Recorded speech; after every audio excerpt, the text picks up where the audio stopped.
So good evening, ladies and gentlemen. Two things I want to begin with. One, I think we need to relook at our protocol. In the next event, the chief guest should speak first. The other thing is I want to differ a little bit with my brother Abdul Samad.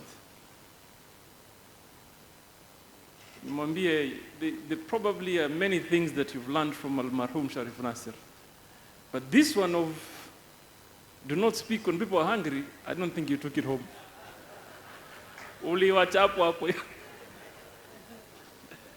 So, first of all, let me begin by congratulating the Chamber of Commerce for the leadership that they have provided to the business fraternity in Mombasa. Yes, this is the 7th function to celebrate the business community. Probably this is, in fact, there is no probability. As a matter of fact, this is the last one for me as the governor. And I am happy and I'm excited that we consistently, during my time, this regime has supported this event.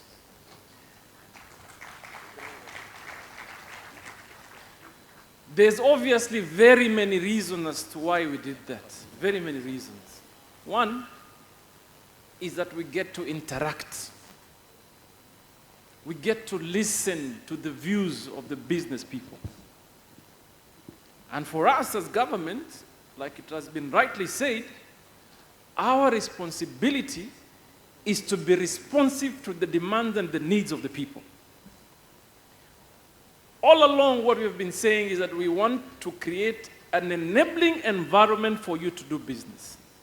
Government has a very simple role. Government is a facilitator.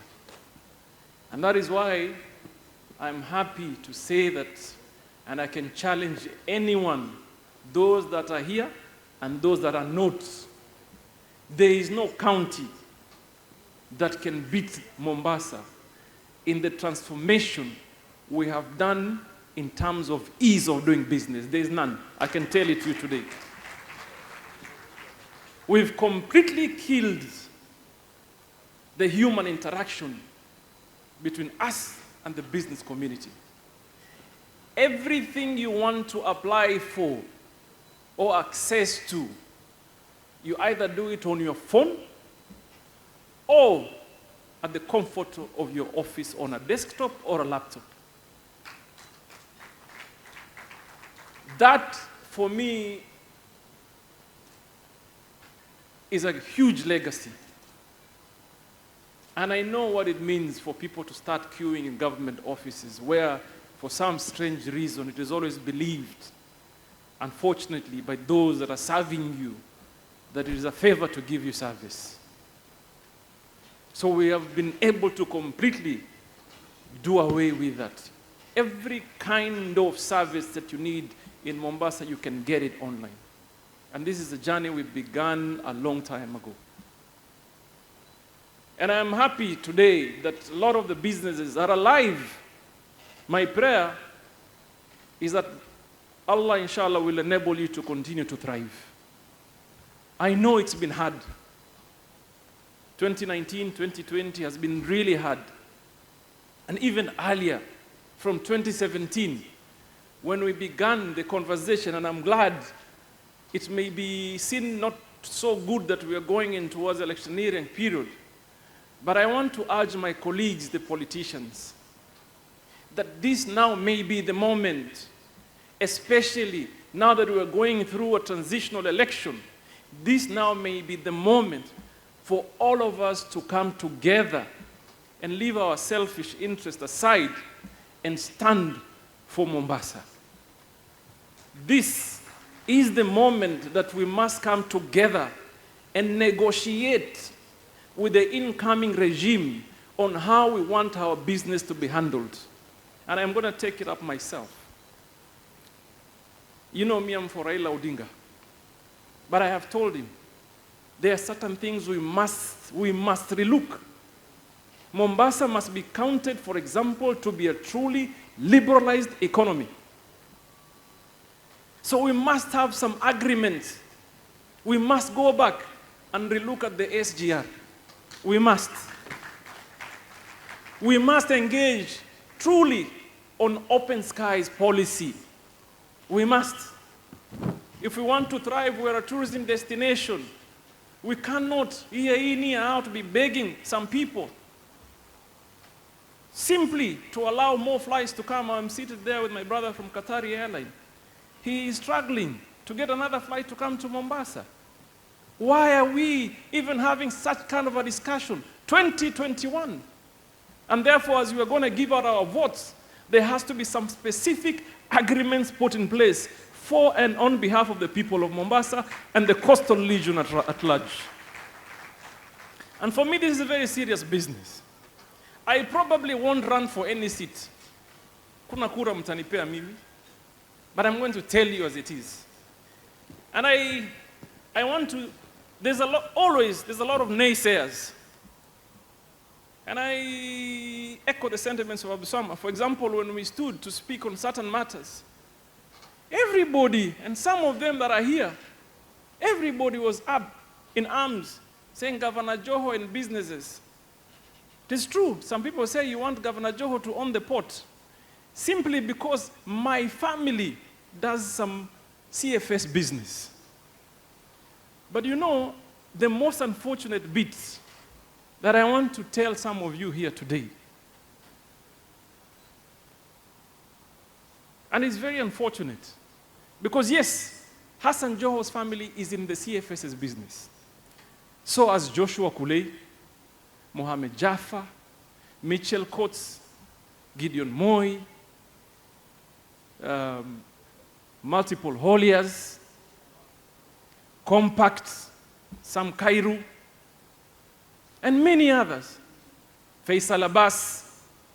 But unfortunately, for some of our people, they only see my family. And truly, this is the only indigenous family that is in that business here in Mombasa. But you know what? Uasidi ni kitu chetu cha kawaida. And unfortunately, you want to attack, first of all, one of your own. So I want to encourage you, when we're having a conversation, let us have a candid one. I saw some people telling me, Governor, biashara hii. Yes, but don't you see others? And who stood? Who stood? I, single-handedly, was the first one to look at certain decisions that were taken. Many opposed. Many thought it was political. Many people made a lot of unnecessary noise. I shared with the public the contract that I felt at that moment that was wrongly negotiated. But you know, when you don't learn to seize some moment, tabaki tu kipigia wengine makofi, my friend. So, only if we stood together at, you know, the moment of need, then we can all succeed. I know leadership is not easy, and I understand. When you are criticized, sometimes it is because you are in leadership. But let's just be truthful about what we want to do, what we want to say, what we believe in. I and Honorable Badi here, you know, when we welcome to the handshake here in Mombasa, I told Uhuru first some sentiments the first time we met. I told him, Your Excellency, leo nimeona GSU iko nyuma yangu.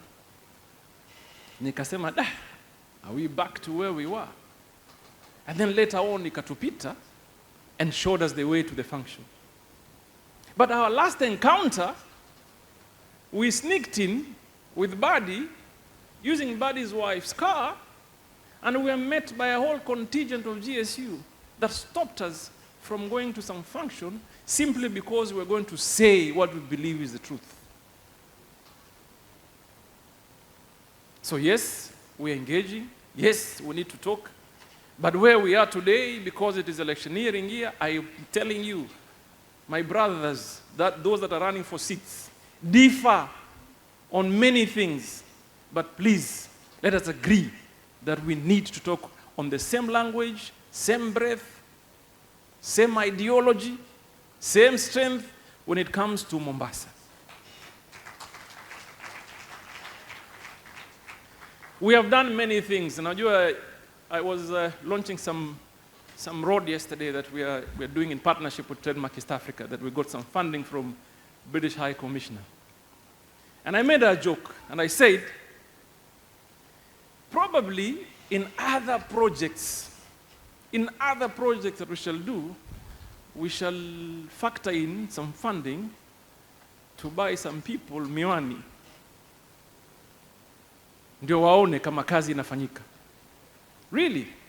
Because some people have the audacity to ask us, but where are we? What have we done? Mombasa here, we've invested heavily on our health infrastructure. Mombasa is the only county today that continues to do open heart surgeries in our public hospital. Mombasa here is the only county that has now been seeing over the period referral from private hospitals to public hospitals. Our cardiac center in Mombasa, and I'll tell you why I'm saying this here, because I believe it is relevant. Our cath lab, or our cardiac center here in Mombasa, is equipped to the level that it can be compared to only one more center in the entire continent of Africa. Hakuna kama hiyo. Now, in our public hospital, we're doing kidney transplant. Let me tell you why it is relevant for all of us today. As we build other infrastructure to support our businesses, we also support the health infrastructure so our people, our workforce, our manpower would stay healthy and access easily world-class healthcare within the public institutions, so that you can continue to do business, you can have workforce, you can have people in good health that work for you. So, Buddy has spoken on the roads infrastructure. What these MPs didn't tell you is that after the handshake, we made our own demands. We asked for a meeting with Uhuru Kenyatta, went to State House, negotiated on the roads that we want. Kibarani, there's going to be a bypass, Mombasa West, Mombasa North. There's going to be dueling of this Mombasa Malindi Road, like the Thika Highway that we have already concluded. Designs have been done. We are only disagreeing because we feel that they should factor in public transport like BRT. That is going to happen. And just many others. Even the bridge at Likoni, we've negotiated. And that's when we shifted. We're saying we're at a point now we don't need to speak at each other. Let us speak with one another. Because that way we will make a difference and have a huge impact. So as we sit here today, I want to really appreciate each one of you. Seme asanteni sana for coming out in such big numbers. I was asked a question there as I was walking in that there's quite some volatilities on electioneering process, you know, intolerance of some level that is being witnessed. And I told them, what I know is that Mombasa is going to be different because we are different people. Our diversity is our strength. We believe in one another. Every tribe, every race, every religion lives here, and we've never had a problem, and we shall never have a problem. And truly, believe me, I have seen it work. That is a huge strength that not many counties have. For example, in my office, I have all tribes, and I am glad I did that because the level of productivity is really high. So my CECs are here, not so many of them. I see like 4. Mariam, can you stand up and wave? Dr. Neto, can you stand up and wave? Fauz Rashid, Taufik Balala, and there's too many chief officers around here that I only see Asha, Shikeli, and Barbara. Is that you? Hey, you're looking hot. Where? Kumbe, if you wear makeup, you look like that. I saw Mugabe, Anwar. Who else is here? Aisha, and Pauline. Is that you? Bana mimi sasa itabidi hii mambo ya makeup tutabidi tuongee sasa. I live with you, but I don't even recognize you today. So I want to urge all of us that solutions do and can always be found when people are engaging. Like it has been said, for government, we need to be engaging with our people. Finally, as we are looking at, there's an interesting discussion on our, for example, economic model in Kenya. Today, everybody is engaging on economic models. Those that are experts, those are juakalis like ourselves. We feel we have something to say. But I just want to urge all of us and those that are pursuing leadership. Economic models, principle number 1, it has to be interactive. You must understand the needs of the people. I believe strongly that there are a lot of issues that can be resolved that do not require monetary or money. There are serious policy issues that needs to be looked into. And if they are sorted out, then our economy shall grow. Tuko pamoja? Kuna mambo tu ya policy. Mfano, if you lifted truly hii maneno ya kukazia watu ya airline and you allowed space for open sky policy, what that means for you and me that you don't want to see today, you probably think your solution only lies with money. It means more jobs. There'll be more Carolines there employed by Qatari Airline. Yes. And many other handlers.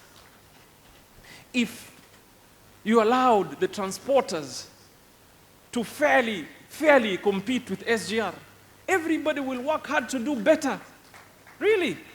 I mean, you just create incentives. And many other issues, countries that have succeeded in the world for businesses to grow. And I looked at Dubai, for example. You tell me who in Dubai as a citizen was given money by government. They're only given some incentives. Government invests in infrastructure, policies that are responsive to the needs and the demands of the businesses and the people. So as we are headed towards 2022, my brothers and sisters, tujipange. Ili tukija kwenu, we tell you we have negotiated and this is what we bring to the table. Tuende pamoja. Can we for once unite as Mombasa? Can we? Can we? Hata kusema yes amwezi. Mnaogopa? Can we for once unite? For fundamentals, for issues that affect all of us on our lives, on our businesses. Let us stand and speak on one voice. Agreed? Those that are in support say aye. Aye. I won't even ask the nay question. God bless you. Thank you very much, Your Excellency. Ngoja kidogo, acha tu His Excellency usishuke bwana. Now look